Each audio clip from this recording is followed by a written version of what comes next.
উমামা বাহিলি রাদিয়াল্লাহু তাআলা আনহু বলেন,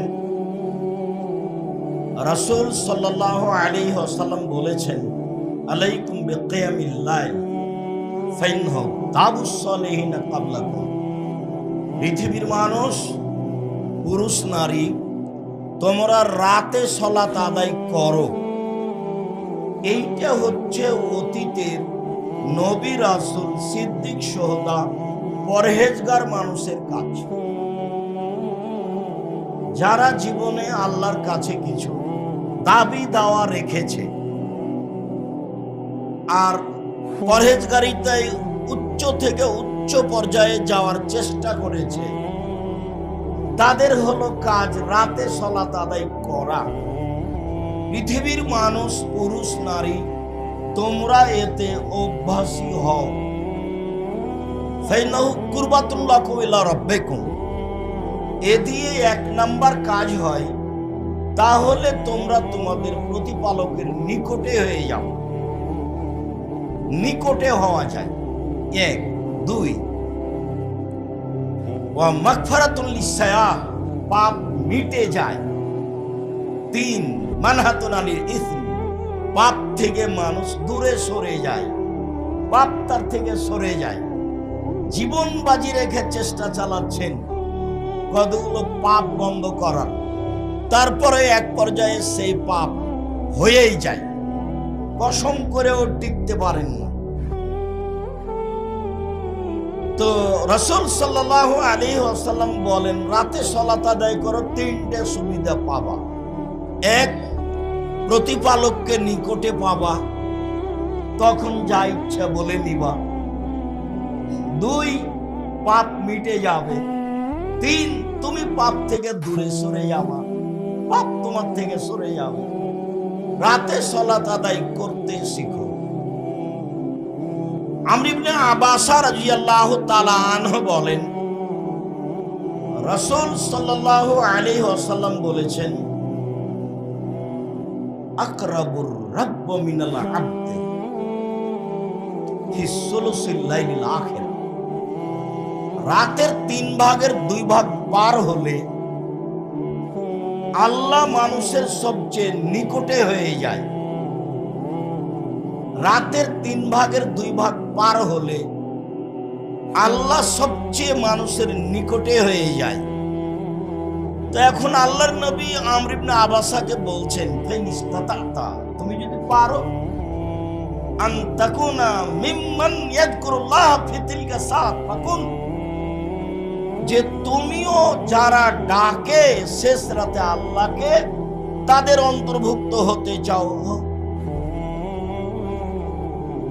তুমি মনে করো না, আমি যেন মনে না করি যে আমি রাত 2টায় ঘুমাই গান বাজনা বন্ধ করে, আমি রাত 3টায় ঘুমাই, আমি সন্ধ্যায় ঘুমাই, সকাল 8টায় উঠি। সারা পৃথিবীর সবাই এরকম করে, এই কথা ঠিক নয়। বহু মানুষ রাত 10টায় শুয়ে যায়, 1টায় 2টায় 3টায় উঠে ফজরের সালাত পর্যন্ত, সূর্য ডোবা সূর্য ওঠা পর্যন্ত আল্লাহকে ডাকে। মুহাম্মদ সাল্লাল্লাহু আলাইহি সাল্লাম, আযকুর ইসমা রাব্বিকা বুকরাতান ওয়া আসীলা, আপনি আপনার প্রতিপালককে ডাকুন সকালে ও সন্ধ্যায়। কাবলা তুলুই শামসি ওয়া কাবলাল গুরুব, আপনি ডাকুন সূর্য ডুবার পূর্বে, সূর্য ওঠার পূর্বে। আপনি আপনার প্রতিপালককে ডাকুন সূর্য ডুবার পূর্বে, সূর্য ওঠার পূর্বে। ওয়াসাব্বিহু লাইলান তাবিলা, আপনি রাতে লম্বা সময় ধরে আল্লাহর তাসবিহ পাঠ করুন। এই আদেশ আল্লাহ তাআলা আমাদের নবী মুহাম্মদ সাল্লাল্লাহু আলাইহি সাল্লাম করেন। তাসবিহতে দুটো কথা। আবু হুরায়রা রাদিয়াল্লাহু তাআলা আনহু বলেন, রাসূল সাল্লাল্লাহু আলাইহি ওয়াসাল্লাম বলেছেন, কালিমাতানি, দুটি বাক্য, খাফিফাতানে আলাল লিসানে, উচ্চারণে একেবারেই হালকা। উচ্চারণে একেবারেই হালকা মানে আসলেই উচ্চারণ করতে ভারী লাগে না। হালকা মানে এমন ইবাদত যাতে ওযু করা লাগে না, দুনিয়াতে এমন ইবাদত আছে যা ওযু ছাড়া হয়ই না।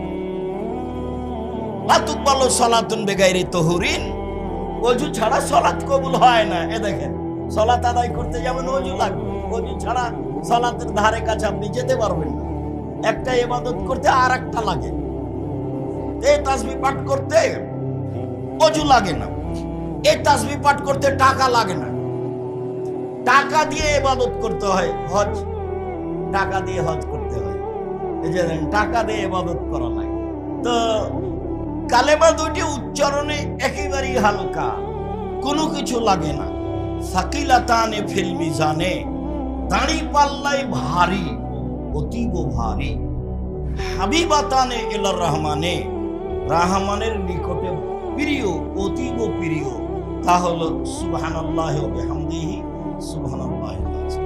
আল্লাহ তাআলা আমাদের নবীকে বলেন, আপনি রাতে লম্বা সময় ধরে তাসবিহ পাঠ করুন। তাসবিহ সবচেয়ে উত্তম তাসবিহ এটি। আবু হুরায়রা রাদিয়াল্লাহু তাআলা আনহু বলেন, রাসূল সাল্লাল্লাহু আলাইহি ওয়াসাল্লাম একদা বললেন যে ইত্তাকু, তোমরা বাঁচো, বাঁচো, নিজেকে বাঁচাও। তখন সাহাবীগণ বলছেন, কাদ হাজার আলাদুল্লাহ, শত্রু কি চলে এসেছে? বাঁচাবো মানে নিজেকে, ঘটনা কি? কিসে থেকে বাঁচাবো নিজেকে? ইত্তাকু মিনান নার, তোমরা জাহান্নাম থেকে বাঁচো।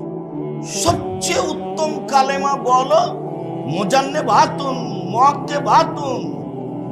তাহলে ও তোমাদেরকে সামনে থেকে বাঁচাবে, পিছন থেকে বাঁচাবে।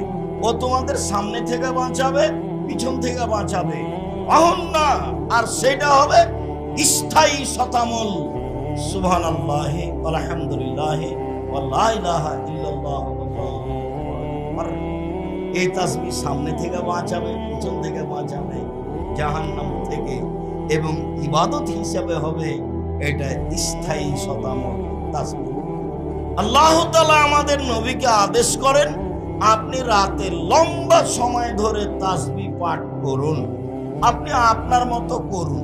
আজকের বৈঠকে আমি সবচেয়ে উত্তম তাসবিহ বললাম সুবহানাল্লাহি ওয়া বিহামদিহি সুবহানাল্লাহিল আযীম, আর বললাম সুবহানাল্লাহি ওয়া আলহামদুলিল্লাহি ওয়া লা ইলাহা ইল্লাল্লাহ আল্লাহু আকবার।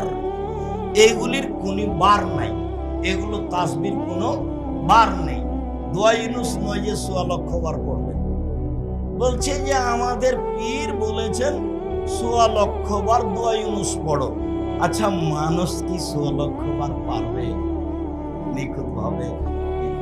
পীরেরও জীবনে হয়নি কোনদিন। ১৬ লক্ষ বার কি আর এখানে আছে? এ কি ঢং? এর নাম ধর্ম? বলে দোয়া ইউনুস পড়ো, বিপদে আপদে পড়ো। আল্লাহ তাআলা বলেন, ইউনুস দোয়া ইউনুস পড়েছে, আমি তাকে বিপদ থেকে উদ্ধার করেছি। পৃথিবীর যে কোনো মানুষ যে কোনো বিপদে দোয়া ইউনুস পড়বে, আমি তাকে রক্ষা করব। মুহাম্মদ সাল্লাল্লাহু আলাইহি ওয়াসাল্লাম বলেছেন, যে কোনো পুরুষ নারী, ছোট থেকে ছোট, ফিসাই, ছোট থেকে ছোট, বড় থেকে বড়, যে কোনো বিপদের মুখোমুখি হয়ে দোয়া ইউনুস পড়লে আল্লাহ তার কথা গ্রহণ করবেন। এ কথা মুহাম্মদ সাল্লাল্লাহু আলাইহি ওয়াসাল্লাম। বারের তাসবিহ হলো সুবহানাল্লাহি ওয়া বিহামদিহি 100 বার। বারের তাসবিহ হলো সুবহানাল্লাহ আলহামদুলিল্লাহ আল্লাহু আকবার। আর বারের জিকির হলো লা ইলাহা ইল্লাল্লাহু ওয়াহদাহু লা শারীকা লাহু লাহুল মুলকু ওয়া লাহুল হামদু ওয়া হুয়া আলা কুল্লি শাইইন কাদির। দিনে 100 বার, 24 ঘন্টার মধ্যে 100 বার। আর আগে যেগুলো বললাম সেগুলোর বার নাই, দোয়া ইউনুসের বার নাই। যে যেমন আল্লাহ তাআলা আমাদের নবীকে এভাবে বলেন। আবু হুরায়রা রাদিয়াল্লাহু তাআলা আনহু বলেন, রাসূল সাল্লাল্লাহু আলাইহি ওয়াসাল্লাম বলেছেন, লাইশাদ্দাদ দীনু আহাদুন লাইশাদ্দাদ দীন আহাদুন ইল্লা গালাবাহু। কেউ যেন দ্বীনকে নিজের উপরে জোর করে চাপিয়ে না নেয়, নইলে সে পরাজয় হবে, দ্বীন তার উপরে জয়ী হয়ে যাবে। কথার কথা, কথাটা একটু বুঝিয়ে বলেন তো আব্দুর রাজ্জাক সাহেব। হ্যাঁ বলি, কথার কথা। আমরা শুনলাম যে সূরা ইখলাস 3 বার পড়লে 1 বার কোরআন মাজিদ পড়ার সমান নেকি হয়। ভালো কথা, আমি প্রতিদিন 50 বার করে 60 বার করে পড়ব, তাহলে আমার কয়বার কোরআন মাজিদ পড়া হলো? 20 বার। এখন 2 দিন পড়ার পরে আর নেই। তাহলে দিনকে নিজের উপরে কি করে নিয়েছে? ভারী করে নিয়েছে।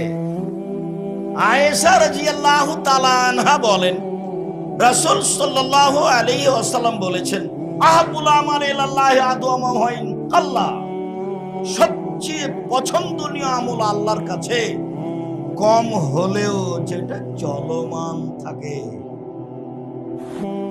হোক কম, কিন্তু আল্লাহর কাছে সবচেয়ে প্রিয় আমল কোনটা? যেটা চলমান আছে। মাত্র সকালে 3 বার বলার সিদ্ধান্ত নেন, কুল হুয়াল্লাহু আহাদ, 1 মিনিটে 3 বার হয়ে যাবে। এইটা আপনি বহাল রাখার চেষ্টা করেন। 1 সপ্তাহ করতে করতে দেখবেন যে আপনার নাতি দৌড়িয়ে এসে বলছে, দাদা দাদা দাদা, এখনই দাদি আপনাকে ডাকছে। এখন আর নেই, আমি পড়ছিলাম সূরা ইখলাস, দেখবেন যে হয়নি। একটার মধ্যে একটা ঢুকে যাবে। নিয়মিত ইবাদতে টিকে থাকা কঠিন। আল্লাহ তাআলা বলেন আমাদের নবীকে, ফাইযা ফারাগতা ফানসাব ওয়া ইলা রাব্বিকা ফারগাব। মুহাম্মদ সাল্লাল্লাহু আলাইহি ওয়াসাল্লাম, আপনি যখন দুনিয়াবি কাজ থেকে অবসর হবেন, তখন আপনি নিয়মিত কঠোর ইবাদতে আত্মনিয়োগ করুন। আর আপনি আমাকে যা বলবেন তা বিনয়ের সাথে কান্নাকাটি করে বলবেন। আল্লাহ আমাদের নবীকে বলছেন যে আমাকে বললে বিনয়ের সাথে বলতে হবে। এমনি হলো নোয়াখালীর মতো হলো, আসসালামু আলাইকুম ওয়া রাহমাতুল্লাহ, আসসালামু আলাইকুম, আলহামদুলিল্লাহ। ইবাদত এমন, ইবাদত এরকম। জি, আনাস রাদিয়াল্লাহু তাআলা আনহু বলেন, রাসূল সাল্লাল্লাহু আলাইহি ওয়াসাল্লাম বলেছেন, as-salatu salasatu aflasin, সালাত 3 ভাগে বিভক্ত। আর তাহুরু সুলুসুন, ওযু হলো 3 ভাগের 1 ভাগ। আর রুকুও সুলুসুন, রুকু হলো 3 ভাগের 1 ভাগ। আর সুজুদু সুলুসুন, সিজদা হলো 3 ভাগের 1 ভাগ। হবানা তাহাবে হাক্কিহা, যে সালাতকে ঠিক ঠিক সুন্দর করে রুকু সিজদা ওযু ঠিক মতো আদায় করলো, কবুলাত সালাতুহু, তার সালাত কবুল করা হবে। ও কবুলা সায়র আমলিহি, তার সব আমল কবুল করা হবে। ওয়ান রুদ্দাত আলাইহি সালাতুহু, সালাত যদি তার উপরে প্রত্যাখ্যান করা হয়, রুদ্দা আলাইহি সায়র আমলিহি, তা সায়র আমলিহি, তার সব আমল বাতিল বলে গণ্য করা হবে। কথার কথা, 1 মিনিট বলি, যে 2 রাকাত সালাত আদায় করলে 300 নেকি হবে। কথার কথা। তো আমার ওযু ঠিক হয়নি, তাহলে কত কাটা গেল? 100। আমার রুকু ঠিক হয়নি, তাহলে কত কাটা গেল? 200 কাটা গেল। আমার সিজদা ঠিক হয়নি, 300 কাটা গেল। আল্লাহ নবী বলেছেন, সাল্লে ফাইন্না কালাম তো সাল্লে, তুমি সালাত আদায় করো, তুমি সালাত আদায় করোনি, তুমি সালাত আদায় করো, তুমি সালাত আদায় করোনি। অথচ লোকটা নগদ 3 বার সালাত আদায় করছে, এবং তিনি একজন সাহাবী। আল্লাহ রাসূল তাকে বললেন না, হ্যাঁ তুমি করেছো তো খুব একটা ভালো হয়নি, এভাবে বললেন না। বললেন যে তুমি সালাত আদায় করো, তুমি করোনি। করেছেন তো, ও তো রাসূলের সামনেই করেছেন, এটা চোখের সামনে নগদ। রুকু সিজদা ঠিক ছিল না, সব বাতিল। জোর করে ধর্ম মেনে লাভ নেই। ধর্ম একজনের কথাতে মানতে হবে, যার নাম মুহাম্মদ সাল্লাল্লাহু আলাইহি ওয়াসাল্লাম। পৃথিবীর কোন মানুষের কথার 5 পয়সা দাম নেই। মানুষ যত বড়ই হোক না কেন, পাগড়ি যত বড়ই হোক, জুব্বা যত বড়ই হোক, টিকার কোনো পথ নেই। নিজেই বাঁচে কি না, ওভাবে দাওয়াত দিয়ে কি হবে? রাসূল সাল্লাল্লাহু আলাইহি সাল্লাম বললেন, পৃথিবীর মানুষ, বাল্লিগু আন্নী ওয়ালা আয়া, আমার একটি কথা জানা থাকলে অন্যকে বলো। ওয়া হাদিসু আন বানি ইসরাঈল ওয়ালা হারাজ, বানি ইসরাইলের কাহিনী বলো, কোনো দোষ নেই। মানে দ্বীনের কথা বলো। ফামান কাযাবা আলাইয়া মুতাআম্মিদান ফালিয়াতাবাওয়া মাকআদাহু মিনান নার, কোন হুজুর, কোন পীর যদি কোন কথা আমার নামে বলে, সেই কথা যদি আমার না হয়, তাহলে তার থাকার জায়গায় জাহান্নাম। হুজুর যত বড়ই হোক, হাদিস তো বুখারী মুসলিম, পাগড়ি যত বড়ই হোক, বাঁচার কোনো পথ নেই। জুব্বা যত বড়ই হোক, ডিগ্রি যতই থাক না কেন, রেহাই হবে না। শরীয়ত একজনের কথা দিয়ে চলে, যার নাম মুহাম্মদ সাল্লাল্লাহু আলাইহি সাল্লাম। বলছিলাম রাতের সালাত। আবু মুসা আশআরী রাদিয়াল্লাহু তাআলা আনহু বলেন, রাসূল সাল্লাল্লাহু আলাইহি ওয়াসাল্লাম বলেছেন, মান কামা বিআশরি আয়া লাম ইউক্তাব মিনাল গাফিলিন, কেউ যদি রাতে উঠে 10 আয়াত পড়ে তাহলে সে গাফেল নয় বলে ঘোষণা দেওয়া হবে। ও ভালো মানুষ, ও রাতে উঠেছে, আল্লাহকে ডেকেছে, ও ভালো মানুষ। ওমান কামা বিমিয়া আয়া, আর কেউ যদি রাতে 100 আয়াত পড়ে কুতিবা মিনাল কানিতিন, তাহলে ওর নাম হবে পরহেজগার মানুষের তালিকায়। যারা ইবাদত করে রাতে, আল্লাহকে ডাকে রাতে, তাদের তালিকায়।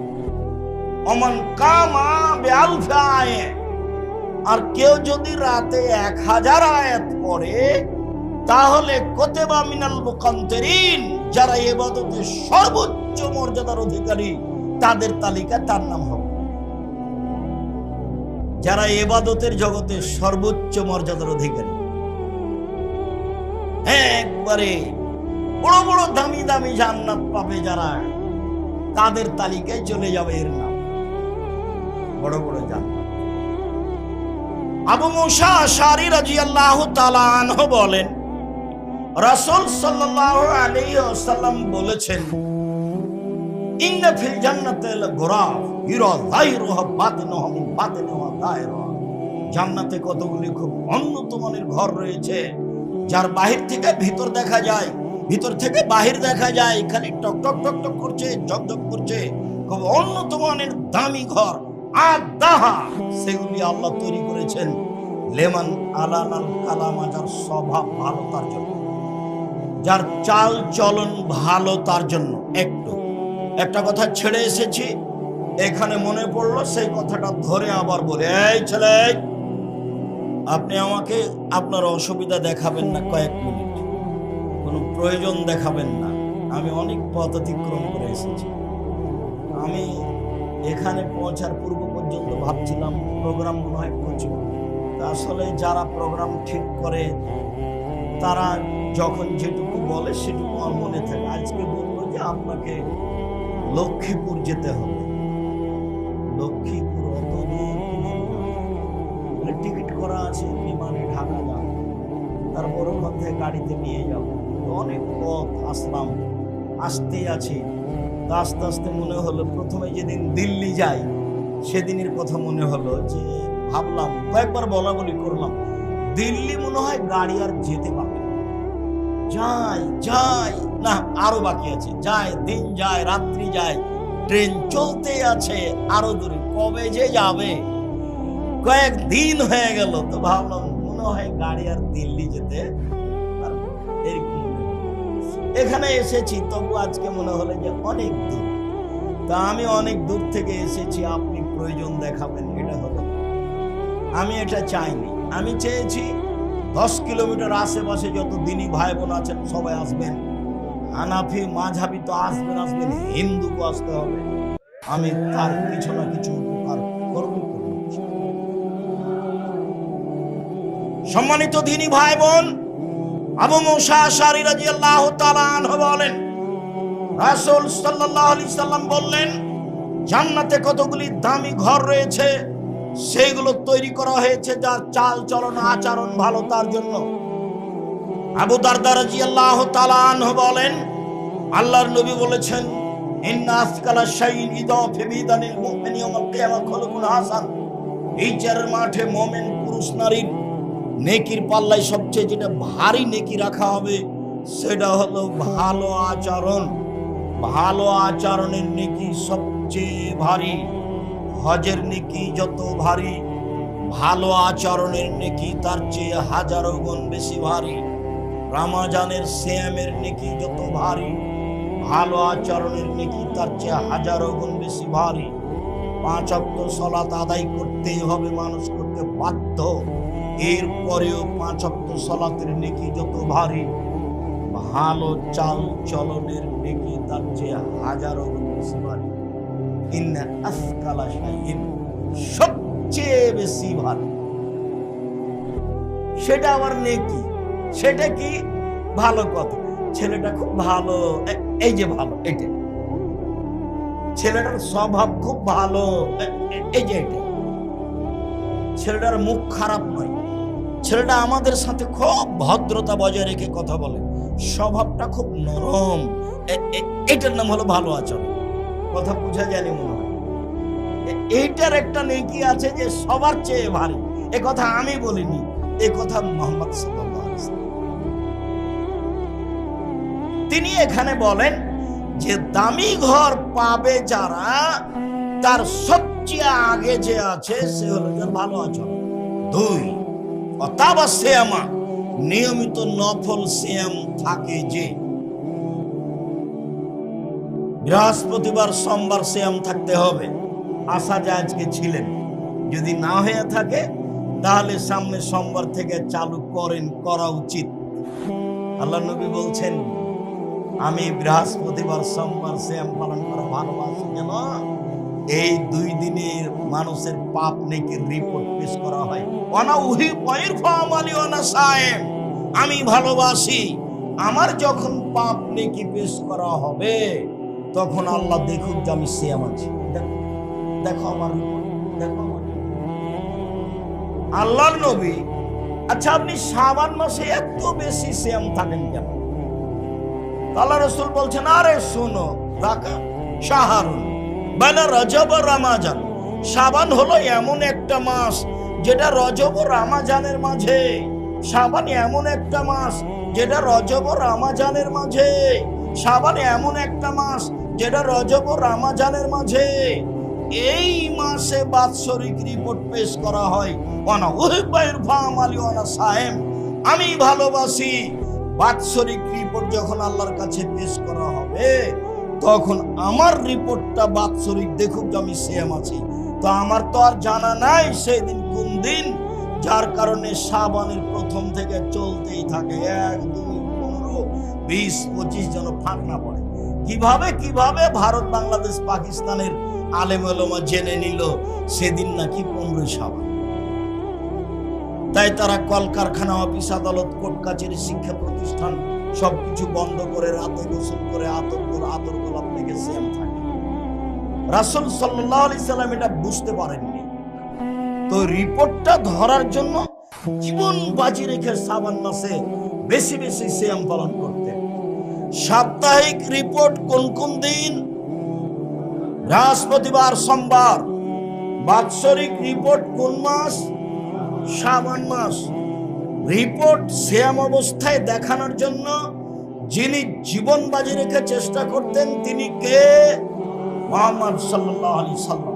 আল্লাহর নবী বললেন, নফল সিয়াম পালন করে যে তার জন্য এই দামি জান্নাত। আতামাত্তামা, দোস্ত গরিব ফকির মিসকিনকে খেতে দেয় যে তার জন্য এই দামি জান্নাত। হিন্দুও যদি অসহায় অবস্থায় টাকা চাই দিবে, নিজে যখন দাওয়াত দিয়ে খাওয়াবেন তখন পরহেজগার মানুষকে খাওয়াবেন। এই জন্য আলেম ওলামাদের দাওয়াত দেওয়া হয়, ঠিকই আছে। এখন আলেম ওলামা ভটকে গেছে তো কি করা যাবে? হিফজখানায় এদেরকে আরো বোকা বানিয়েছে।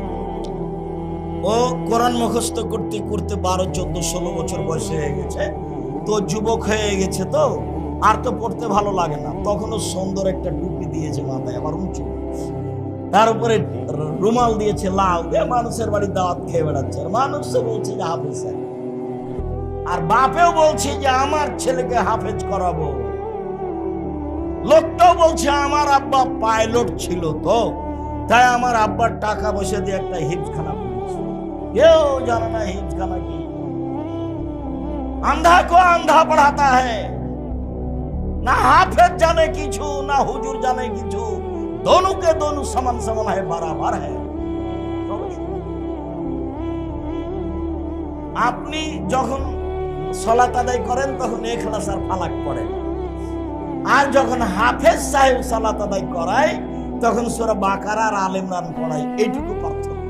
আপনি যেমন জানেন না, ওও তেমন জানেন না, তবে আপনি তার চেয়ে বেশি জানেন। কেন?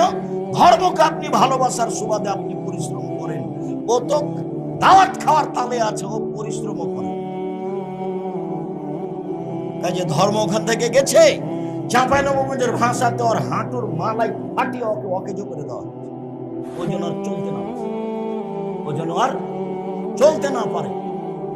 তো যারা জেনারেল শিক্ষিত জ্ঞানী গুণী মানুষ, টাকা পয়সা আছে, সে বলেছে আসো বাবা আমাদের বাড়িতে আমার আব্বার নামে পড়ে দেয় একটু কোরআন। তো ছেলেরা 10-12টা এসেছে, ওর আব্বার নামে কোরআন মাজিদ পড়ছে, ঘন্টাখানেক হয়েছে। তখন হাফিজ সাহেব বলছে যে স্যার পড়া হয়ে গেছে। ও তাড়াতাড়ি হয়ে গেল, আচ্ছা ঠিক আছে তোমরা দুপুরে এসে খেয়ে যায়। খাওয়ার সময় কিছু টাকাও দিয়েছে, ভালো খাওয়ারও দিয়েছে, ওর আব্বার নামে কোরআন মাজিদ পড়ে দিয়েছে। এখন ওরা যাচ্ছে, বলছে তুই কয় পারা পড়েছি রে? বলে আমি 1 পারা। তুই কতটুকু? বলে আমি 1 পৃষ্ঠা। তুই? আমি পড়িনি, আমি এমনি ঝুঁকছিলাম। ধর্ম পাগল হয়নি, ধর্ম এমন নয়। কোরআন হাদিস শিখতে হবে একবারে জেহেন, মাথাকে, মস্তিষ্ককে খালি করে, কারো প্রতি ভালোবাসা বজায় রেখে নয়, শুধুমাত্র মুহাম্মদ সাল্লাল্লাহু আলাইহি সাল্লামের উপরে ভালোবাসা বজায় রেখে কোরআন হাদিস শিখতে হবে। তাহলেই সঠিক পথ পাওয়া যাবে। ভুল পথের অভাব নেই, অসংখ্য ভুল পথ। সম্মানিত দ্বীনী ভাই বোন, রাসূল সাল্লাল্লাহু আলাইহি সাল্লাম বললেন ওয়াসাল্লা বিল্লাইলি ওয়ান নাসু নিয়াম, মানুষ যখন ঘুমিয়ে তখন তাহাজ্জুদ পড়ে, রাতের সালাত আদায় করে, এ দামি জান্নাত পাবে। এক, ভালো আচরণ, দামি জান্নাত পাবে। 2, নফল সিয়াম, দামি জান্নাত পাবে। 3, ফকির মিসকিন দুস্থ গরিবকে খেতে দেয়, ভিক্ষা চাইলে টাকা দেয়, দামি জান্নাত পাবে। 4, নিয়মিত রাতে সালাত আদায় করে, দামি জান্নাত পাবে। আবু হুরায়রা রাদিয়াল্লাহু তাআলা আনহু বলেন রাসূল সাল্লাল্লাহু আলাইহি ওয়াসাল্লাম বলেছেন ইযা আইকাজার রাজুলু আহলা মিনাল লাইল, কোন মানুষ যদি তার স্ত্রীকে রাতে জাগায়, রাত 2টায় ঘুমালে কেউ কাউকে জাগাতে পারবে না। ইয়াকরাহুল কালামা কাবলা, ইয়াকরাহুন নাওমা কাবলা ইশায়ে ওয়া ইয়াকরাহুন নাওমা বাদাল ইশায়ে। মুহাম্মদ সাল্লাল্লাহু আলাইহি সাল্লামের মূল নীতি, শিষ্টাচার, আদর্শ, এশার সালাতের পর্বে ঘুমানো তিনি ঘৃণা করতেন, এশার সালাতের পরে কথা বলা তিনি ঘৃণা করতেন। এই নীতি আদম সন্তানকে পালন করতে হবে। এশার সালাতের পূর্বে ঘুমিয়ে যাওয়া তিনি ঘৃণা করতেন, এশার সালাতের পরে গল্প করাকে তিনি ঘৃণা করতেন। টিভি চালু করে ল্যাংটা মেয়ে দেখে চক্ষু ঠান্ডা করা তো ভুল করে, কলিজা ঠান্ডা করা তো বহু দূরের কথা। এশার সালাতের পরে ঘুমিয়ে যেতে হবে। 4টা কাজ জীবনে জরুরি। 1, 5 ওয়াক্ত সালাত। 2, হালাল রুজি। 3, কোরআন তেলাওয়াত। 4, আড্ডা পিটা। আড্ডা পিটা চিরদিনের জন্য হারাম। আড্ডা পিটার ধারে কাছে যেতে হবে না। এশার সালাত আদায় করে দোকানে বসে টুপি মাথা দিয়ে ঘন্টার ঘন্টা টিভি দেখবেন, এর নাম আড্ডা পিটা। 2জন 3জন মিলে রাতে গল্প করবেন, এর নাম আড্ডা পিটা। অবাক হতে হয় আপনার আড্ডা পিটা দেখলে। এই নীতি ঠিক নয়। যদি রাতে উঠতে হয় তাহলে রাত 10টায় শুয়ে যেতে হবে, 5 ঘন্টা পরে উঠে যাবেন। 2 মানে 12 আর 3 মানে রাত 3টে। রাত 3টায় ঘুম ভেঙে যাবে, এখনো 1.5-2 ঘন্টার সময় আছে। সুন্দর করে ওযু করে কি বলতে চান মন ভরে বুক ভরে সব বলে নেন, তিনি শোনার জন্য প্রতীক্ষমান। রাতের 3 ভাগের 2 ভাগ পার হওয়ার পরে উঠতে হবে। আবু হুরায়রা রাদিয়াল্লাহু তাআলা আনহু বলেন রাসূল সাল্লাল্লাহু আলাইহি ওয়াসাল্লাম বলেছেন ইয়ানজুল রাব্বুনা তাআলা ইলা সামাই দুনিয়া হিনা ইবকা সুলুসুল আখিরা। রাতের 3 ভাগের 2 ভাগ যখন পার হয়ে যায় তখন আল্লাহ তাআলা সপ্তম আকাশ থেকে প্রথম আকাশে নেমে আসে। প্রতিদিনের কাজ তার এটা। পৃথিবীতে যেখানে যখন রাতের 3 ভাগের 2 ভাগ পার হয় তখন তিনি তার ক্ষমতা বলে সপ্তম আকাশ থেকে তিনি প্রথম আকাশে নেমে আসেন। তিনি বলেন মায়া দুনি ফাস্তাজিবা লাহু, যে আমাকে ডাকে আমি তার ডাকে সাড়া দিব। মায়া সালুনি ফাউতিয়াহু, আমার কাছে যে যা চাই তাকে তাই দিয়ে দিব। মায়াস্তাগফিরনি ফাগফির লাহু, যে আমার কাছে ক্ষমা ভিক্ষা চায় আমি তাকে ক্ষমা করে দিব। সকাল পর্যন্ত ফজরের আজান পর্যন্ত আল্লাহ এই কথা বলতে থাকেন, আদম সন্তান বড় নিমুখারাম, অর্থ সম্পদ আছে দাম দেয় না, দিন দিন রাত রাত শুয়ে থাকে, সকাল 8টা 9টা 10টার দিকে উঠে ইবাদত না করলেও দিন পার হয়ে যাবে, জুলুম করলেও দিন পার হয়ে যাবে, দিন কারোর ঠেকা থাকবে না। জুলুম করলে জালেম একদিন ধরা পড়ে যাবে, আর ইবাদত না করলে বিচারের মাঠে খালি উঠবেন শূন্য হাতে, সেটাও বিপদ ডেকে আনবে। আর জুলুম করলে তো হবেই, জালেমের 2বার বিচার হয়, জালেমের 2বার বিচার হবে। জালেম তার ক্ষমতা অনুযায়ী জুলুম করতে থাকে। আল্লাহর নবী বলছেন, ইন্নাল্লাহ ইউমলি লিয-যালিম, আল্লাহ তাআলা জালেমকে জুলুম করার সুযোগ দেন। ও করে, জুলুম করে করে করে মানুষকে আইনে ঘরে রাখে, মানুষের চক্ষু বন্ধ করে কাপড় দিয়ে ঢেকে সাগরে ফেলে দেয়, আলেম ওলামাকে জেলে রেখে হত্যা করে, আজীবন জেলে দেয়। কত জুলুম! 10 শতক জমির দাম যা, রেস্টি খরচ তা, চতুর্দিক থেকে জুলুম নেমে আসে। কত দিন চলবে? ফেরাউনের যদি 100 বছর চলে, তার কারো চলতে পারে? ফেরাউনের যদি 100 বছর চলে, কত মানুষ ফেরাউনের হাতে দুনিয়া থেকে বিদায় নিল মাজলুম হয়ে। তবু আল্লাহ তাআলা দেখতে থাকলেন, দেখতে আছেন। একদিন সময় শেষ হয়ে গেল, আর আপনাদেরও সময় শেষ হয়ে গেল, সময় 45 মিনিট। জুলুম একদিন ঠেকা খাবে, আজ হোক আর কাল, জুলুম একদিন ঠেকা খাবে। তবে বিচারের মাঠে আবার বিচার হবে, সেটা কঠিন। যারা যাকাত দেয় না তারাও জালেম, তারা কার উপরে জুলুম করেছে? ফকির মিসকিনের উপরে জুলুম। এদের বিচার দেরিতে হবে। একটা কথা মনে রাখবেন, জালেমের বিচার দেরিতে হবে। কেউ যদি আমার টাকা কর্জ নিয়ে না দেয়, ও জালেম। আমি একজন বড় ব্যবসায়ী, আমার অধীনে থেকেও আমার কাপড় চোপড় টাকা পয়সা আত্মসাৎ করেছে, ও জালেম। আমি যাকাত বের করিনি, আমি জালেম। আমাদের বিচার পরে হবে। একদিন যদি লেট হয় তাহলে 50,000 বছর, আর যদি 3 দিন হয় তাহলে 1.5 লক্ষ বছর। কত দিন দেরি হবে আল্লাহ ভালো। বিচারের মাঠে যেন জালেম অবস্থায় উঠতে না হয়। খুব কঠিন, কারো রক্ষা হবে না। অনেকদিন পরে হলো ফেরাউন চলে গেছে। আল্লাহ তাআলা মূসাকে বলছেন ফেরাউনের কাছে যেতে হবে। মূসা আলাইহিস সালাম বলছেন, না না না না, আমি ভালো করে ভাষা কথা বলতে পারি না, মুখের সমস্যা আছে, আমি যেতে পারবো না। না, যেতে হবে। ফেরাউনের পক্ষ থেকে আমার উপর একটা অপরাধের অভিযোগ আছে, সেটা সত্য। 1 থাপ্পড় দিয়ে আমি মানুষ মেরেছি, ও আমাকে মেরে দিবে। তখন বলছেন যে আমি তোমার সাথে আছি, তুমি যাও, ও কিভাবে মারবে দেখবো। বলে আমি একাই যেতে পারবো না, আমার ভাইকে দিতে হবে। ঠিক আছে, তাই হলো। যাহাই চাইলে তাহাই দিলাম। এবার আপনি যান ফেরাউনের কাছে। ফেরাউনের কাছে দিয়ে দাবি জানালেন, নিজের অধিকার আগে আদায় করতে হবে। ফেরাউন, বনি ইসরাইলকে ছেড়ে দিতে হবে। তখন ফেরাউন বলছে, তুই কে রে? তোমাকে কি শিশুকালে আমি লালন পালন করিনি? তুমি কি বহু বছর আমার মাঝে থাকোনি? তুমি যা করেছো তা করেছো, তুমি তোমার কর্ম করেছো।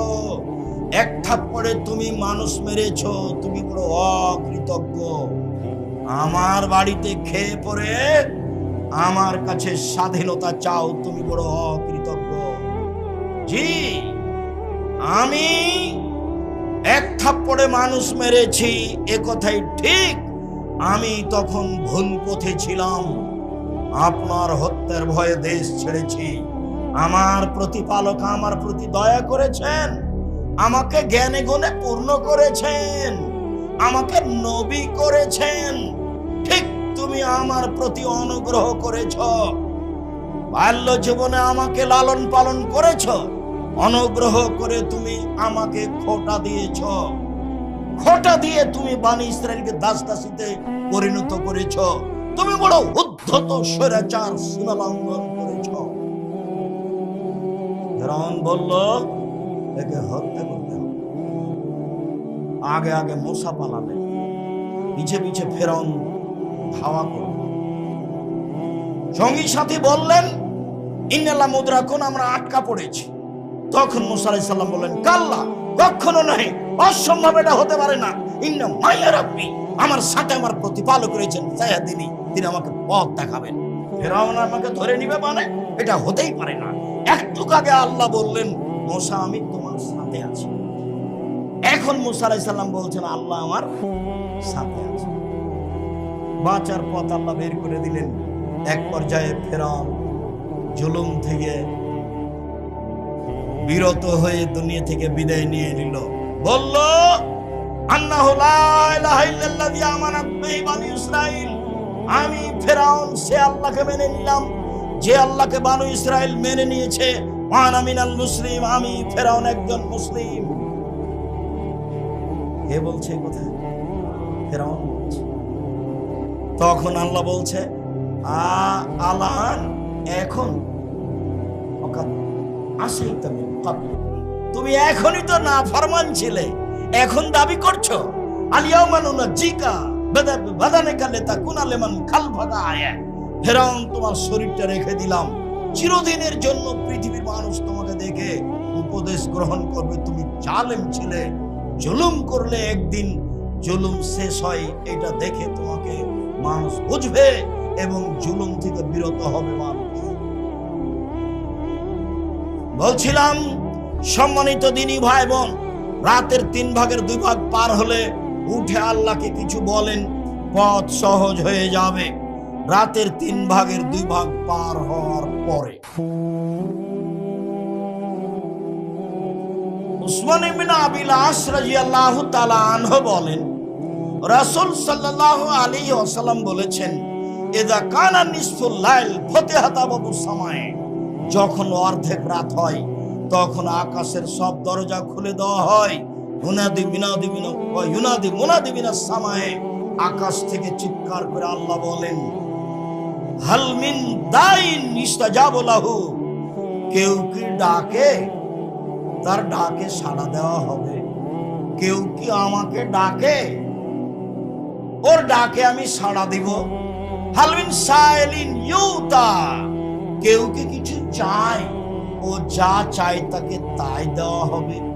হালমিন মাকরুবিন ইউফাররাজু আনহু, কেউ কি বিপদগ্রস্ত, তাকে বিপদ থেকে উদ্ধার করা হবে। এইভাবে আল্লাহ তাআলা বলেন হালমিন দাইন ইস্তাজাবু লাহু, কেউ কি আমাকে কিছু বলে আমি তার কথা মেনে নিব। হালমিন সাইলিন ইউতা, কেউ কি কিছু চায়, চাইলে তাকে দেওয়া হবে। হালমিন মাকরুবিন ইউফাররাজু আনহু, কেউ কি বিপদগ্রস্ত, কারো ছেলে মেয়ে কি বিপদে, কারো কি জমি জায়গা কেউ দখল করেছে, কারো বাড়ি ঘর কি কেউ ভেঙে দিয়েছে, কেউ কি মানুষ হিসেবে বিপদগ্রস্ত, আমাকে বললেই আমি সেটা ঠিক করে দিব। রাতের 3 ভাগের 2 ভাগ অর্ধরাত পার হওয়ার পরে বলতে হবে। সম্মানিত দিনী ভাই বোন, উমামা বাহিলি রাদিয়াল্লাহু তাআলা আনহু বলেন রাসূল সাল্লাল্লাহু আলাইহি সাল্লামকে জিজ্ঞাসা করা হয়েছিল আইয়ুদ দুআ আসমা, আল্লাহ নবী সবচেয়ে বেশি দোয়া কবুল হয় কখন? তখন রাসূল সাল্লাল্লাহু আলাইহি সাল্লাম বললেন এই জওফিল লাইলে, রাতের পেটে। রাতের 3 ভাগের 2 ভাগ পার হওয়ার পরে কেউ যদি রাতের পেটে আল্লাহকে কিছু বলে তাহলে আল্লাহ সেটা মেনে নেন। ইবনে আব্বাস রাদিয়াল্লাহু তাআলা আনহু বলেন বিত্তু ইনদা খালাতি মাইমুনাতা লাইলাতান, আমি আমার খালা মাইমুনার কাছে একদা রাতে ছিলাম। আমি ছোট ছেলে হলে কি হবে, বুদ্ধির অভাব ছিল না। একদা আমি রাতে আমার খালা মাইমুনার কাছে ছিলাম। নবী সাল্লাল্লাহু আলাইহি সাল্লাম ইনদাহা, তাকদীর বশত আল্লাহর নবী সেদিন আমার খালা মাইমুনার কাছে ছিলেন। তিনি পরিবারের সাথে কিছুক্ষণ কথা বললেন। এশার সালাতের পরে স্ত্রীর সাথে সাংসারিক পারিবারিক প্রয়োজনীয় কথা বলা ভালো। একা একাই সংসার পরিচালনা করিয়েন না, নইলে বউ দুটো সুযোগ খুঁজবে। একটা খুঁজবে এ আমার খোঁজ খবর নেয়, আর একটা খুঁজবে আপনার অজান্তে সংসারের ক্ষতি করবে, তখন ও হয়ে যাবে হস্তিনী, সংসারটা নষ্ট হবে। 1 কেজি বেগুন কিনলেও রাসূল স্ত্রীকে বলে কিনিয়েন, আর ওই 1 কেজি বেগুনে 5টা ধরেছে, 5টাই যেন রান্না না করে, 4টা যেন করে, 1টা যেন রেখে দেয়, এতে বরকত হবে।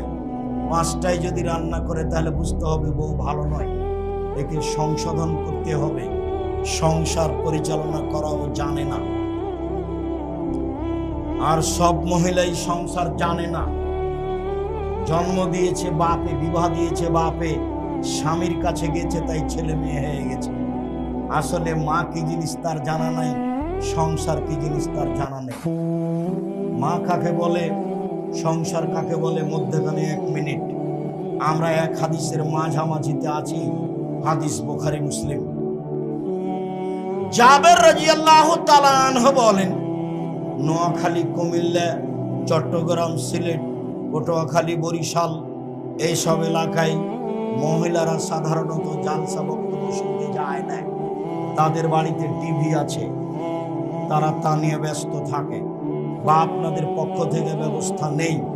রংপুর, দিনাজপুর, লালমনিরহাট, নীলফামারী, কুড়িগ্রাম, পঞ্চগড়, ঠাকুরগাঁ, গাইবান্ধা, রাজশাহী, ওইদিকে আপনার মেহেরপুর, আপনার সাতক্ষীরা, এইসব ডিস্ট্রিক্টে মহিলারা এই পরিমাণে আসে যে সংখ্যায় পুরুষের চেয়ে অনেক বেশি হয়ে যায়। গতকালের দাবিতে গোদাগাড়ি, রাজশাহীতে পুরুষের চেয়ে দ্বিগুণ মহিলা ছিল বলে পুরুষের দাবি, এমনটা আমি শুনেছি গত রাতের ঘটনা। সেই অনুপাতে এইসব ডিস্ট্রিক্টের মহিলারা দিন ধর্ম শুনতে যায় না। তার আর একটা বড় কারণ, হুজুরে বলেছেন জুমা মসজিদে যাওয়া হবে না, মসজিদ অপবিত্র হয়ে যাবে। হুজুরে বলেছেন ঈদের মাঠে যাওয়া হবে না, বেপর্দা হয়ে যাবে। তাহলে ঈদের মাঠে গেলেই যদি বেপর্দা হয়ে যায়, মসজিদে গেলে যদি মসজিদ অপবিত্র হয়ে যায়, তাহলে এরকম দিনে বৈঠকে আসলে তো আরো বিপর্দা হবে। তখন তারা আর আসে না, সব দিক দিয়ে বাধাগ্রস্ত, ধর্মের দিক দিয়েও বাধাগ্রস্ত। তখন নেকির কাজও নেকির কাজ, সেরেকও নেকির কাজ, বেদাতও নেকির কাজ, সব তখন হয়ে গেছে। নেকির কাজ ভালো মন্দ বিবেচনা করলো না। যাক, যেহেতু মহিলা মানুষ নেই, তবে আপনাকে বলি, আপনি আপনার স্ত্রীকে বলে দিন কথাটি, হাদিসের মধ্যে আছে। জাবের রাদিয়াল্লাহু তাআলা আনহু বলেন, একদা আমরা আল্লাহ রাসূলের সাথে জিহাদের মাঠ থেকে আসছিলাম, মদিনায় ঢুকবো। তখন আল্লাহ রাসূল বললেন, এই শোনো, সবাই এখানে অবস্থান করো, সকালে বাড়িতে যাব। আমি জাবের বললাম, আল্লাহর নবী, আমি নতুন বিবাহ করেছি, আমাকে বাড়ি যেতে অনুমতি দেন। তখন আল্লাহর নবী বললেন, ও তুমি নতুন বিবাহ করেছ, তালাক প্রাপ্তা মেয়ে বিবাহ করেছো না কুমারী মেয়ে বিবাহ করেছো? আল্লাহর নবী, আমি তালাক প্রাপ্তা মেয়ে বিবাহ করেছি, কুমারী মেয়ে বিবাহ করিনি। তখন আল্লাহ রাসূল বললেন, হাল্লা বিক্রম তুলায়বকা, তুমি কুমারী মেয়ে কেন বিবাহ করলে না? অবিবাহিতা মেয়ে বিবাহ করতে, তুমি তার সাথে খেলতেও তোমার সাথে খেলতো, তুমি তার সাথে খেলতেও তোমার সাথে খেলতো। তখন জাবের রাদিয়াল্লাহু তাআলা বলেন, আল্লাহর নবী, আমার আব্বা ওহদের যুদ্ধে শহীদ হয়েছেন 9 জন মেয়ে রেখে, আমার 9 জন বোন আছে। আক্রাহ আন আতাযাওয়াজা মিসলাহুন্না, তাদের সমবয়সের মেয়েকে আমি বিবাহ করা পছন্দ করিনি 4টা কারণে। আল্লাহর নবী, আমার আব্বা ওহুদের যুদ্ধে শহীদ হয়েছেন 9 জন মেয়ে রেখে, আমার 9 জন বোন আছে, আমার বোনদের সমবয়সের মেয়েকে আমি বিবাহ করা পছন্দ করিনি 4টা কারণে। 1, লিতুয়াল্লিমাহুন্না, আমি তালাক প্রাপ্ত বয়স্কা মেয়ে বিবাহ করেছি যাতে করে আমার বোনদেরকে বিদ্যা শিখাতে পারে। 2, লিতুয়াদ্দিবাহুন্না, যাতে করে আমার স্ত্রী বয়সপ্রাপ্তা মহিলা, তালাকপ্রাপ্তা মহিলা, হুঁশ বুদ্ধি আছে, সংসার পরিচালনা করেছে, আমার বোনদেরকে যেন শিষ্টাচার শিখাতে পারে। 3 বলে তুরাজ্জেলা হন না, আমার বোনদের যেন মাথার চুল চিরুনি করে, কাপড় চোপড় ঠিকঠাক করে, পরিপাটি করে, সাজগোজ করে রাখতে পারে। 4 বলে তাকুমা আলাইহিন না, যাতে করে আমার স্ত্রী আমার বোনদের উপরে পাহারা দিতে পারে। মা, মা কে? আপনার স্ত্রীকে বলে দিন, তুমি কি আসলে মা? আমরাই কি ভুল বুঝছি? তুমি কি আসলে মা? দেখো তো, তুমি একটু বিবেচনা করো তো। এক মা ছেলে মেয়েকে বিদ্যা শিখাবে। রংপুরের মহিলা লিখেছে অবরোধ বাসিনী, মহিলারা বাড়ি বের হতে পারবে না। রংপুরের আর এক মহিলা লিখলো কেন হবো অবরোধ বাসিনী, মানে বেগম রোকিয়া ভুল লিখেছে। রংপুরের এক মহিলা লিখলো শিক্ষা বনাম জাহেলিয়াত, 1 থেকে নিয়ে ক্লাস 10 পর্যন্ত আপাতত যেসব বই পুস্তক লেখা হয়েছে এগুলো বই নয়, এটা শিক্ষার নামে জাহেলিয়াত। তাহলে মা বাচ্চাকে শিখাবে কি? ওমা তোমার আকাশ তোমার বাতাস, আমার প্রাণে বাজায় বাঁশি। তো আব্দুর রাজ্জাক সাহেব বললেন তোর বাপের আকাশ। তখন সিলেট কোর্টে 5,000 কোটি টাকার মামলা হলো। আব্দুর রাজ্জাক বিন ইউসুফ কবি ঠাকুরের নিন্দা করেছে। ঠাকুর বলেছে ও কালিমা তোমার আকাশ তোমার বাতাস। যতবার বলছে তোমার আকাশ তোমার বাতাস, ততবার ঠাকুর বলছে ও কালিমা তোমার আকাশ তোমার বাতাস। মুসলমানের অশিক্ষিত সন্তান, বাপ মা সবাই ওই পবিত্র মুখে বলছে ও মা তোমার আকাশ তোমার বাতাস। ঠাকুর বলছে ও কালিমা তোমার আকাশ তোমার বাতাস। জজ বলল আপনি কি পিস টিভির আলোচক? জি আমি পিস টিভির আলোচক আব্দুর রাজ্জাক বিন ইউসুফ। জজ বললেন আপনার মামলা খারিজ করে দিলাম। সুনামগঞ্জ কোর্টে উঠলাম কাঠগড়াই।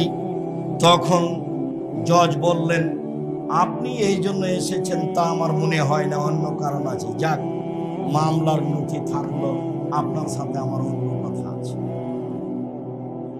14-15 মিনিট তিনি অন্য কথা বললেন। উকিল আমাকে বলেছেন চিরদিন আপনার কথা শুনেছি, আজকে আমার কথা শুনবেন।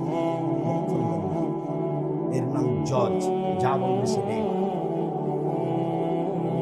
যা বলছে বলে নেই। বলে ঠিক আছে তাই হলো, আপনার কথা আমি মেনে নিলাম।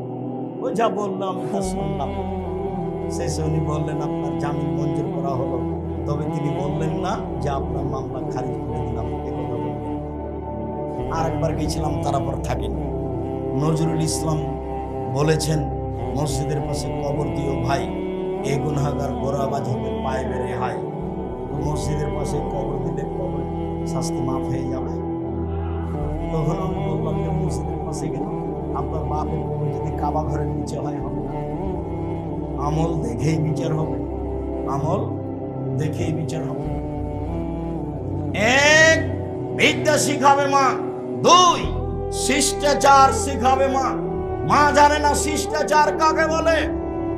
আপনি একটা বাচ্চার পেশাব পায়খানের পট নিয়ে গেছেন, সেটা হলো ঘোড়া। এই পট আমাদের বাসায় 3 মিনিট থাকার সুযোগ রাখে না, আপনার বাসায় মাস মাস বছর বছর আছে। এটা হয় কি করে? আপনার স্ত্রীও মেনে নিয়েছেন, আপনি মেনে নিয়েছেন। আয়েশা রাদিয়াল্লাহু তাআলা আনহা বলেন আল্লাহর নবী বাড়িতে ঢোকে যত পাতিল পাত্র জাতীয় প্রাণী ছবি মূর্তি আছে হাতে হাতে ভেঙে দিতেন। বাড়িতে ঢোকার সাথে সাথে যত কাপড়ের ছবি মূর্তি আছে ধরে তিনি সব ছিঁড়ে ফেলে দিতেন। আজকে বাড়িতে ঢোকে পট ভেঙে দিতে হবে, অন্যথায় মাথা কেটে রাখতে হবে। বক্তব্যের সাথে মুনাফিকি করে কোনো লাভ নেই। যখন আপনাদের সরকার 45 মিনিটের মধ্যে চলে গেলেন, তখন প্রথম বক্তব্য ছিল জুলুম, দ্বিতীয় বক্তব্য ছিল আত্মসাৎ, তৃতীয় বক্তব্য ছিল ছবি ও মূর্তি। বিস্তারিত দেখুন, ছবি মূর্তি ইউটিউবে দেওয়া আছে, জুমার খুতবা আব্দুর রাজ্জাক বিন ইউসুফ ছবি মূর্তি। সেখানে আপনার সামনে লম্বা আলোচনা পেশ করে রেখেছি। আপনার স্ত্রী বাজার থেকে একটা তরকারির বাটি কিনে নিয়ে এসেছেন, সেটা হলো কাতল মাছ। আপনার স্ত্রী একটা আয়না কিনেছে, সেটা হলো রুই মাছ। আপনার স্ত্রী কিছু প্লেট কিনেছে, সেটা হলো চিংড়ি মাছ। আপনার স্ত্রী শোকেজে কাঁকড়া সাজিয়ে রেখেছে। কে বলে ও শিক্ষিত মেয়ে, চিনা, ওর শিষ্টাচার জানা নাই। দরজা বন্ধ করতে সে জানে না, বাচ্চা কোন হাতে খাবে সেটাও জানে না, জানে না কিভাবে বন্ধ করতে হবে সেটা তার জানা নাই, বাচ্চাকে কোন পটে পেশাব পায়খানা করাতে হবে তার জানা নাই, জামা গায়ে দেওয়ার সময় কোন হাত আগে দিতে হবে তার জানা নাই, বাচ্চা পায়খানায় ঢুকলে কি দোয়া পড়বে তার জানা নাই, তার জানা নাই শিষ্টাচার। আমি তালাকপ্রাপ্ত মহিলা, মধ্যমতি মহিলা বিবাহ করেছি যাতে করে আমার বোনদেরকে কি দিতে পারে, শিষ্টাচার দিতে পারে। শিষ্টাচার কি জিনিস? একটাই মানুষের শিষ্টাচার চলে, যার নাম মুহাম্মদ সাল্লাল্লাহু আলাইহি সাল্লাম। আরবি হলে কি হবে? শিষ্টাচারে টিকে থাকা খুব কঠিন। ছোট ছেলে আব্দুর রহিম মিশরে পড়াশোনা করত, সেই সুবাদে গাজা ফিলিস্তিনের লোককে সাহায্য করতে গেলাম। সাহায্য করতে গিয়ে যে সবগুলো জিনিস দেওয়া আছে ওই পাত্রে দেওয়ার সময়তে সবাই বাম হাতে নিচ্ছে, সবাই বাম হাতে দিচ্ছে, পুরুষ নারী সবাই। দেওয়া বন্ধ করে একটা বক্তব্য দিলাম, ডান হাতে নিতে হবে। তারা আমার চেয়ে বেশি বুঝলো, তারা হচ্ছে মূল আরবি মানুষ। আমি নবীর কথা বললাম, একবারে হাসি মুখে খটখট করে মেনে নিল, বুঝলো। এবার যখন আবার দিলাম তখন বাম হাতে নিল। কেন? মানুষ অভ্যাসের দাস। ওটা হলো চলমান গতি, বুঝলো ঠিকই, কিন্তু নেওয়ার সময়তে বাম হাত বাড়ালো। দেখেন এক শ্রেণীর শিক্ষিত মানুষ বাম হাতে খাচ্ছে আপনার সামনে। ও আবার চেয়ারম্যান, ও আবার মেম্বার, ও আবার ডিসি, ও আবার এমপি, ও আবার প্রতি বছর হজ করে। আপনিও তার মধ্যে হবেন না, বাম হাতের সুযোগ নেই। আয়েশা রাদিয়াল্লাহু তাআলা আনহা বলেন, কানে ইয়াদু রাসূলুল্লাহ সাল্লাল্লাহু আলাইহি ওয়াসাল্লাম তামিউ তাহরি, রাসূলের ডান হাত ছিল খাদ্যের জন্য, ভালো কাজের জন্য।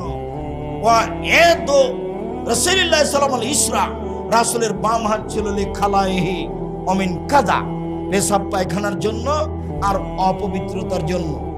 পানি খরচ বাম হাতে, পেশাব পায়খানা বাম হাতে, পুরুষ অঙ্গ স্ত্রী অঙ্গ স্পর্শ বাম হাতে, খারাপ কিছু বাম হাতে। তো মানুষ এখন বাম হাতে পানি খাচ্ছে, তার মানে মানুষ এখন খারাপ হয়ে গেছে। মানুষের এখন বিবেক কমে গেছে, বুদ্ধি কমে গেছে। 3, আমার বোনদেরকে যত্ন করে রাখবে, মাথার চুল চিরুনি করে সুন্দর করে। 4, পাহারা দিবে। মা মানে পাহারাদার। আম্মু কোথায় গেছিলেন? এই চুলকে উপর দিকে বেঁধে ধামাওয়ালির মতো করে কোথায় যাচ্ছ? চুল খোলো, চুল পিছন দিকে বাঁধো, ওভাবে করেছো। এই চুলের বাম দিকে সিধি করেছো কেন? মাঝামাঝি করো। কে বলবে এগুলি? মা। ছি ছি ছি। আম্মু, খালেদা, নখ বড় কেন? হায় করেছো কি তুমি? আমাদের নবী বলেছেন নবীগণের বৈশিষ্ট্য 10টি। আমাদের নবী বলেছেন নবীগণের স্বভাব হলো 10টি। আমাদের নবী বলেছেন সকল নবীর স্বভাব হলো 10টি, বৈশিষ্ট্য হলো 10টি। 1, এফাউল্লাহা, দাড়ি বড় করতে হবে। কেটে ফেললে পাপ হবে, চেঁচে ফেললে অভিশাপ হবে। ও তখন মহিলা হতে চায়, মহিলার দাড়ি নেই, চেঁচে ফেলে মহিলা হতে চায়, তখন এটা অভিশাপ হবে। চোখের পাওয়ার কমে যাবে, স্ত্রী মিলন ক্ষমতা কমে যাবে। দাড়ি থাকলে এগুলি থাকবে। 2, কাসুস সারে, মোচ কেটে ফেলতে হবে, ব্লেড নয়, চেঁচে ফেলতে হবে না, কিছু মোচ থাকবে, কিছু কাটতে হবে। 3, কাসুল আসফারে, নখ কেটে ফেলতে হবে।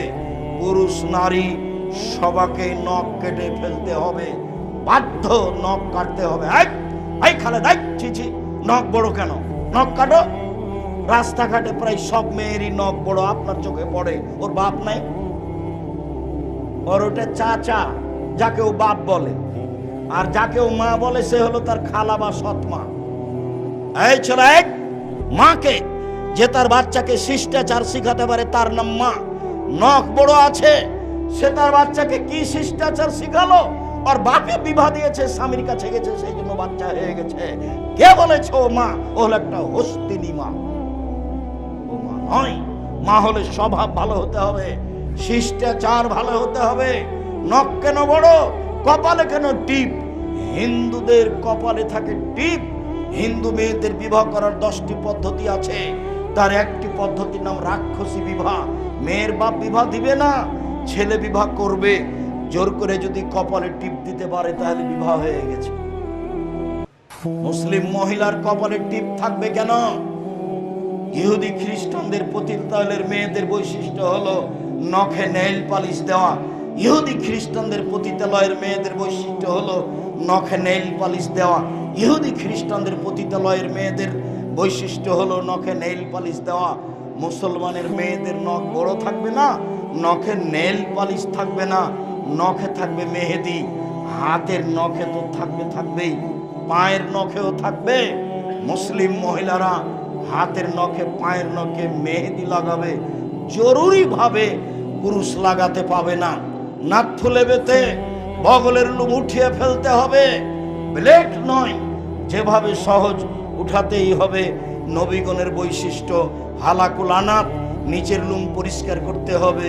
ঊর্ধ্বে টাইম 40 দিন, নারী পুরুষ একই হুকুম। বলছিলাম নবীগণের বৈশিষ্ট্য, মা বাচ্চাকে শিষ্টাচার শিখাবে। মধ্যে আছে কথার হাদিসের, চলেন এখানে রেখে দিলাম। এবার ইবনে আব্বাস বলছেন, আল্লাহর নবী রাতের 2 ভাগ যখন পার হয়ে গেল, ফালাম্মা, যখন রাতের 3 ভাগের 2 ভাগ পার হয়ে গেল, কামা রাকাদা, তিনি উঠে বসলেন। নাজারা ইলাস সামায়ে, আকাশের দিকে তাকালেন। আকাশের দিকে তাকিয়ে বললেন, ইন্না ফি খালকিস সামাওয়াতি ওয়াল আরদ ওয়াখতিলাফিল লাইলি ওয়ান নাহার আয়াতিন লিউলিল আলবাব আল্লাযীনা ইয়াযকুরুনাল্লাহা কিয়ামান ওয়া কুউদান ওয়া আলা জুনুবিহিম। নিশ্চয় আকাশ জমিনের সৃষ্টিতে রাত দিনের আসা যাওয়াতে নিদর্শন রয়েছে জ্ঞানী ব্যক্তিদের জন্য, যারা আল্লাহকে ডাকে বসে, আল্লাহকে ডাকে শুয়ে, আল্লাহকে ডাকে দাঁড়িয়ে। তাদের জন্যই জমিন আকাশ রাত দিনের সৃষ্টিতে নিদর্শন রয়েছে। তারাই বলে, রব্বানা মা খালাকতা হাযা বাতিলান সুবহানাকা ফাকিনা আযাবান নার। হে আমাদের প্রতিপালক, এইগুলো তুমি অনর্থক সৃষ্টি করোনি, তুমি আমাদেরকে জাহান্নাম থেকে বাঁচাও। ইন্নাকা মান তুদখিলিন নারা ফাকাদ আখযাইতাহু ওয়া মা লিয-যালিমিনা মিন আনসার। তুমি যাকে জাহান্নামে দিলে তাকে তুমি অপমান করলে, তার বাঁচার কোনো পথ নেই। ইন্নানা সামিনা মুনাদি ইউনাদি লিল ঈমান আন আমিনু বিরাব্বিকুম। তোমার ঘোষণা শুনেছি, তুমি বলেছ পৃথিবীর মানুষ আমাকে মেনে নাও। ফামান্না, মেনে নিলাম। রব্বানা ফাগফির লানা যুনুবানা ওয়া কাফির আন্না সাইয়্যাতিনা ওয়া তাওয়াফানা মা'আল আবরার। যেহেতু মেনে নিয়েছি, 1 নম্বর কাজ ক্ষমা করে দাও, 2 নম্বর কাজ পাপ মিটিয়ে দাও, 3 নম্বর কাজ ভালো মানুষের সাথে মরণ দাও। তারপরে জাহান্নামে দিবা না। যে ওয়াদা করেছো নবীর মুখে সেটা পূর্ণ করো। তুমি তো ওয়াদা খেলাপ করো না। 5 আয়াত, নইলে সূরা আল ইমরানের শেষ। কথা বুঝা গেল? রাতের 3 ভাগের 2 ভাগ পার হওয়ার পরে আল্লাহর নবী আকাশের দিকে মুখ করে সূরা আল ইমরানের শেষ রুকু বা 5 আয়াত পড়লেন। মুখস্থ নাই মনে হয়, এটা তো নোয়াখালী, প্রায় সবাই হাফেজ। আমি খালি নই, আমি কোন রকমের ছেঁচড়া মেচড়া করে পড়ি আপনাদের সামনে আসি। আমার আপনাদের উপরে খুব ভালো ধারণা। আপনার ছেলে চলে গেছে ওমানে কাজ করতে, কিন্তু কোরআনের হাফেজ। আমি বললাম, হাবিব বাড়ি কোথায়? নোয়াখালী। নোয়াখালী কোথায়? লক্ষ্মীপুর। তারপরে যে এই যে আমি গাড়িটা 4 দিন জন্য আপনার জন্য বরাদ্দ করছি, 4 দিনে গাড়িতে ইনকাম করব না, বরাদ্দ করলাম। ওস্তাজি 4 দিনে গাড়িতে ইনকাম করব না। আর যে কোনো প্যাসেঞ্জার গাড়িতে উঠে যদি না বলে যে গাড়ি আজকেই শোরুম থেকে বের করেছে, আমি হাবিব গাড়ি চালাবো না। গাড়িকে খুব যত্ন রাখি। তা আমি উঠলে ড্রাইভারকে বলি, ড্রাইভার দেখো তোমরা বেতন খাও থাকো, হাবিব এই কথা বলছে। বাড়ি নোয়াখালী। নোয়াখালী যদি না থাকতো তাহলে বহির্বিশ্বে গিয়ে সম্মান পাওয়া যেত না। বাড়ি কোথায়? নোয়াখালী। বাড়ি কোথায়? ফেনী। বাড়ি কোথায়? লক্ষ্মীপুর, বাড়ি কোথায়? চট্টগ্রাম, বাড়ি কোথায়? সন্দ্বীপ, বাড়ি কোথায়? ব্রাহ্মণবাড়িয়া, বাড়ি কোথায়? কুমিল্লা। একবারও কেউ বলে না বাড়ি রাজশাহী, কেউ বলে। প্রায় কোরআনের হাফেজ, সবাই ভালো উচ্চারণ করেন, পড়তে পারেন, মুখস্থ করে নেবেন। সূরা আলে ইমরানের শেষ রুকুর প্রথম 5 আয়াত বা সূরা আলে ইমরানের শেষ রুকু পূর্ণটাই। এবার চলেন, ইবনে আব্বাস রাদিয়াল্লাহু তাআলা আনহু বলেন, কানান নবী সাল্লাল্লাহু আলাইহি ওয়াসাল্লাম ইযা কামা মিনাল লাইলি ইয়াতাহাজ্জাদ, যখন আল্লাহ রাসূল তাহাজ্জুদ পড়তে উঠতেন তখন তিনি বলতেন, আল্লাহুম্মা লাকাল হামদ আনতা কাইয়ুমুস সামাওয়াতি ওয়াল আরদি মান ফিহিন্না, হে আল্লাহ তোমার প্রশংসা, আকাশ জমিন এবং এর মধ্যে যা কিছু রয়েছে তার প্রতিষ্ঠাতা তুমি। আলাকাল হামদ, প্রশংসা তোমার। আনতা নূরুস সামাওয়াতি ওয়াল আরদি মান ফিহিন্না, আকাশ জমিনের আলো তুমি, এর মধ্যে যা কিছু রয়েছে রাত তার আলো তুমি। আলাকাল হামদ আনতা মালিকুস সামাওয়াতি ওয়াল আরদি ওয়া মান ফিহিন্না, প্রশংসা তোমার, আকাশ জমিন এবং এর মধ্যে যা কিছু রয়েছে সব কিছুর মালিক তুমি। ওয়ালাকাল হামদ, প্রশংসা তোমার। আনতাল হাক্ক, তুমি সত্য। ওয়াদাকাল হাক্ক, তোমার ওয়াদা সত্য। ওয়ালাকা হাক্কুন, বিচারের মাঠে তোমার সাক্ষাৎ সত্য। ওয়া কাওলুকা হাক্কুন, তোমার কথা সত্য। ওয়াল জান্নাতু হাক্কুন, জান্নাত সত্য। ওয়ান নারু হাক্কুন, জাহান্নাম সত্য। ওয়ান নাবিয়ুনা হাক্কুন, নবীগণ সত্য। মুহাম্মাদুন হাক্কুন, মুহাম্মদ সত্য। ওয়াসাতু হাক্কুন, কিয়ামত সত্য। আল্লাহু আসলামতু, আমি তোমার কাছে নিজেকে সমর্পণ করলাম। তাওয়াক্কালতু আলাইকা, তোমার উপরে ভরসা করলাম। আমানতু বিকা, তোমাকে মেনে নিলাম। অবেকা নাবত, আমি তোমার দিকে অভিমুখী হলাম। অবেকা খাসান্ত, সব কিছু তোমার কাছে। ওয়াইলাইকা হাকামত, বিচারাদি তোমার কাছে পেশ করলাম। আল্লাহুম্মা গফিরলি মা কাদ্দামতু ওয়া মা আখখারতু ওয়া মা আসরারতু ওয়া মা আ'লানতু ওয়া আনতা আ'লামু বিহি মিন্নি।